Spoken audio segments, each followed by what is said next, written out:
What is up, everyone? Welcome back to another video today, and in this video I'm going to be taking a look at the NG Models April 2024 releases.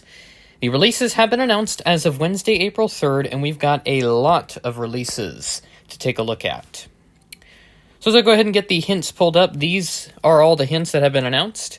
We have 3 A319s, 4 A320s, 6 A321s, 2 A330-200s, and 2 A330-300s, 2 A350-900s, one 737 MAX 8, one 747-8 freighter, 5 757-300s, one 777, 4 787-9s, 2 787-10s, 2 Tupolev 154s, and one Tupolev 204. That is a lot of releases. That is 40 that I have counted, so I imagine NG is going to do that and possibly more, so we'll see what they've got going on. Looks like we do have some 1 to 200 releases as well, because they did announce some 1 to 200 hints as well. I have not looked at them, but the first one that we have up here is an Air Sahara CRJ 200. Not going to be providing my thoughts because there's too many releases to take a look at, to be quite frank, so I'm just going to kind of breeze through them here. So if it's a little too quick, I apologize. Got a United States Air Force C-37B to take a look at.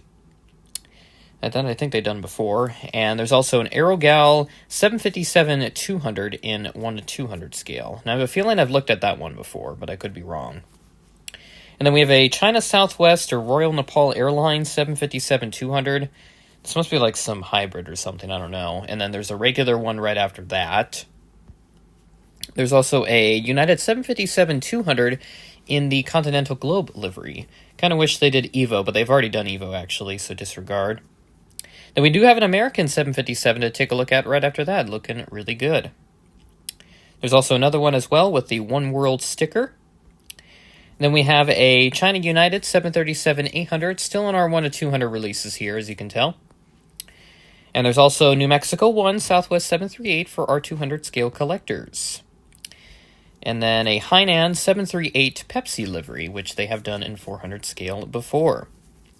So that's all of our 1 to 200 hints and releases. Let's take a look at the 1 to 400 releases. We've got a Government of Canada CC-330 Husky. Now, if you do recognize some of these releases, a lot of them have been pulled from the Future announcement that they did before. And we've got another Delta A319, and unfortunately, it's the same registration that Gemini has already done. So if you were looking to fleet builds, I probably wouldn't recommend getting this if you already have the Gemini version. Now, if you don't, then yeah, definitely get the NG, and especially if you did miss out on the first release, which I'm not sure if that's still readily available at most retailers.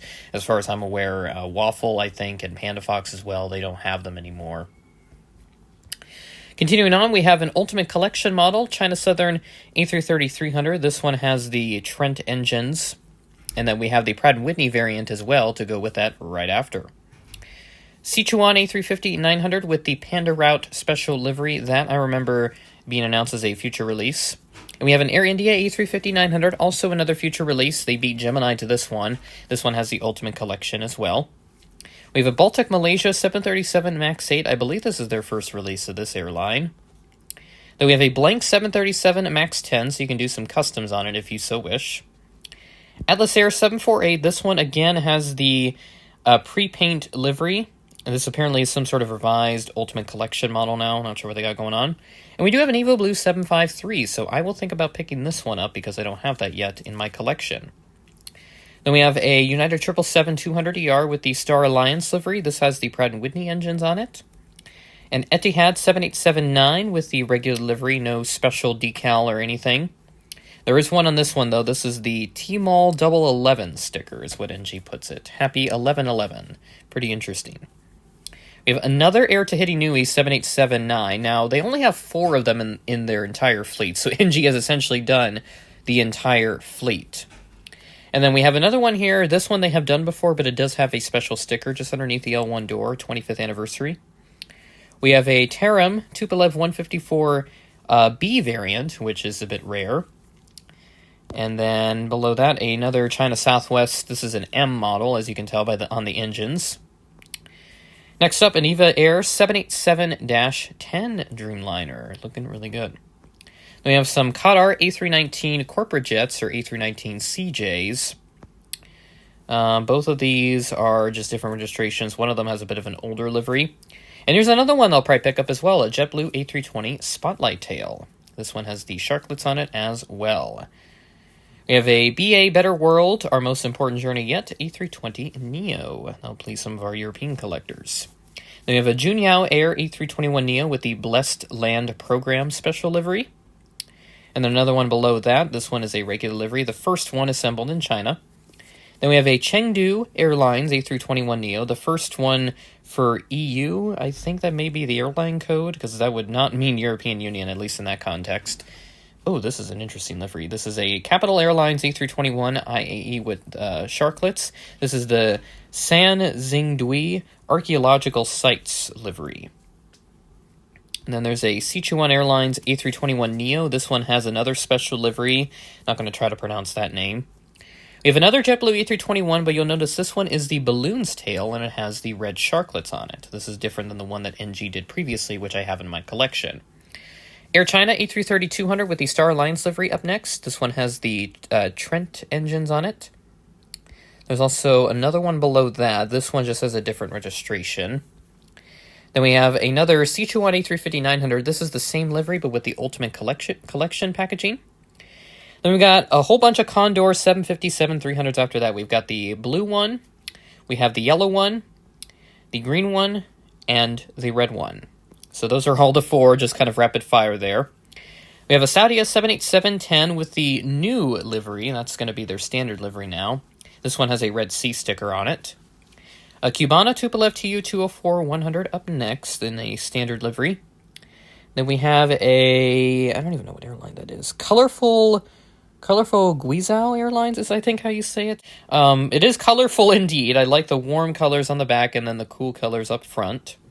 Both of them are A320neos, Ultimate Collection with different registrations.